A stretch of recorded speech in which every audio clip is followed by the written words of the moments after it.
नमस्कार जैन साथियों, कैसे हैं आप सभी। आशा करते हैं कि आप सभी बहुत ही ज्यादा अच्छे होंगे।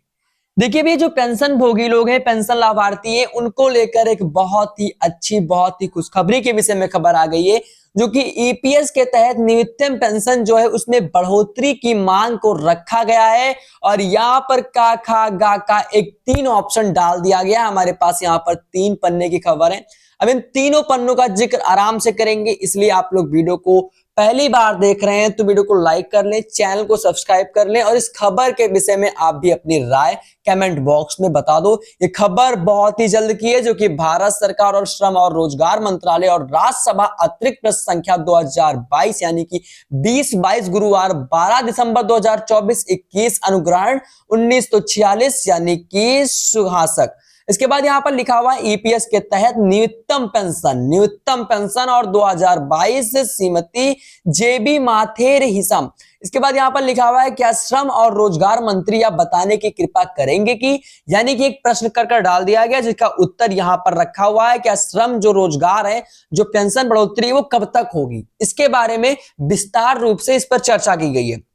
अब यहां पर आपको पहला ऑप्शन दिख रहा होगा, क्या दिख रहा होगा, क्या कर्मचारी पेंशन योजना ईपीएस में न्यूनतम पेंशन बढ़ाने की मांग पर सरकार विचार कर रही है। अगर कर रही है तो इसका जवाब दीजिए, और इसका जवाब भी आप लोग को बता दें, इसका जवाब भी दिया गया है। अब मैं आपको बताना चाहता हूं, थोड़ा सा इसे कट कर ले रहा हूं, उसके बाद यहां पर आपको बताऊंगा। उसके बाद यहां पर लिखा हुआ है क्या ईपीएस डोमेन यानी कि डोमेन में वन रैंक वन पेंशन योजना लागू की जाएगी। अगर हाँ की जाएगी तो भैया कब तक लागू की जाएगी ये बता दीजिए। और इसका उत्तर अब मिल चुका है। जितने भी पेंशन भोगी लाभार्थी हैं उनको लेकर भैया बहुत ही अच्छी खबर है।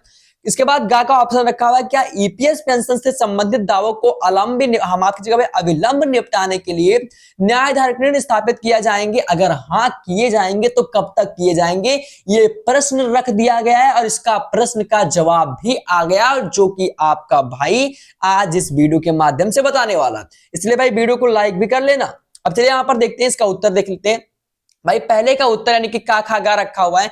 पहले का उत्तर यह बताया गया है कर्मचारी पेंशन योजना ईपीएस 1995 में परिभाषित अंश यानी कि 1995 1995 ठीक 1995 एक परिभाषित अंशदान परिभाषित लाभ सामाजिक सुरक्षा योजना है, जो कि कर्मचारी पेंशन निधि का कॉर्पोरेट यानी कि पहला यहाँ पर नियोक्ता द्वारा वेतन के 8.33 करोड़ 33% की दर से अंशदान है। और यहाँ पर दूसरे में जिक्र किया गया है कि 15,000 रुपए प्रति माह तक के वेतन के लिए वेतन के 1.16% की दर से केंद्र सरकार और बजटीय सहायता के माध्यम से बनाए, जो कि योजना के तहत सभी भुगतान इस प्रकार से संचित राशि से किया जाता है। और ईपीएस 1995 के पैरा 32 के तहत यथा आदेशित निधि का मूल्य निर्धारण वार्षिक रूप से किया जाता है। अब इसमें यह बता दिया गया और इसमें यह बताया गया है कि योजना के तहत सदस्य की पेंशन की राशि निर्धारण सेवा पेंशन योग्य अवधि और पेंशन योग्य वेतन को ध्यान में रखते हुए निम्नलिखित सूत्र के अनुसार किया गया है। जो कि सूत्र यहां पर बता दिया गया कि पेंशन योग्य सेवा और पेंशन योग्य वेतन। अब पेंशन योग्य सेवा पेंशन वेतन इसमें जो बढ़ोतरी होने वाली है वो किस तरह से होने वाली है, चलिए यहां पर मैं आपको बताता हूं। यहां स्पष्ट है कि पेंशन की राशि पूर्व निर्धारित फार्मूला पर आधारित है, जो कि यहां पर लिखा हुआ है। तथापि सरकार ने पहली बार वर्ष 2014 में बजटीय सहायता यानी कि जो बजट था उसमें सहायता से प्रदान कर ईपीएस 95 के तहत पेंशन भोगियों को प्रति माह 1,000 रुपए की न्यूनतम यानी कि इसमें बताया गया 1,000 रुपए की न्यूनतम पेंशन प्रदान की, जो कि कर्मचारी भविष्य निधि संगठन ईपीएस के लिए वार्षिक रूप से प्रदान किए जाने वाले वेतन के 1.16% के बजटीय सहायता के अतिरिक्त थी। यानी कि 2014 में सरकार का जब बजट आया था तब भाई ये प्रदान किया गया था, यानी कि 1,000 रुपए प्रति न्यूनतम प्रदान की गई थी।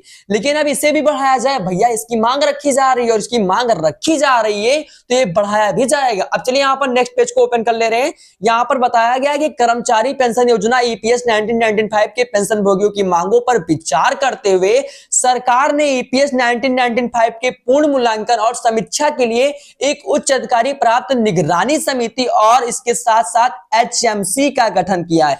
यानी कि एक उच्च अधिकारी का गठन किया। अब भाई उच्च अधिकारी का गठन किया है तो जाहिर सी बात है कि भैया इस पेंशन यानी कि अब की बार आप लोग को कई सारी खुशखबरियां बहुत ही जल्द, बहुत ही अच्छी और बहुत ही अच्छी मिलने वाली है। अब यहां पर बताया गया है कि निगरानी के लिए समिति ने एचएमसी का गठन किया है, जो कि समिति ने ईपीएस के 1995 के तहत महंगाई भत्ते के मामले पर विचार किया है और अन्य बातों के साथ साथ यह अनुशंसा की है कि निधि की विमांकित स्थिति को देखते हुए ईपीएस 95 के तहत स्वीकृत पेंशन और जीवन व्यापन लागत सूचकांक और जोड़ना का व्यवहार नहीं है।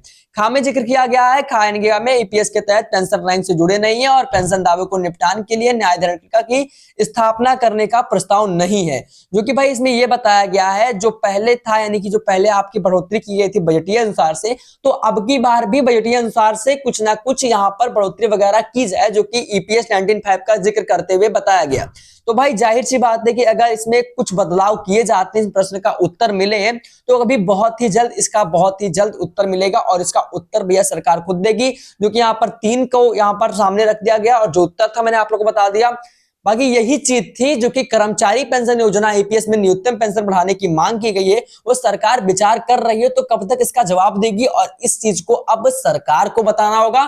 और अगर सरकार को बताना नहीं बल्कि सरकार को ये करना भी होगा, क्योंकि भाई ईपीएस पेंशन बढ़ोतरी के लिए काफी सारे मांगे उठ रही हैं, काफी सारे सवालें उठ रही हैं, काफी सारी खबरें प्रकाशित की जा रही है और अगर खबरें प्रकाशित की जा रही है तो जाहिर सी बात है कि कहीं ना कहीं अच्छी खुशखबरी आप लोग को मिलनी चाहिए।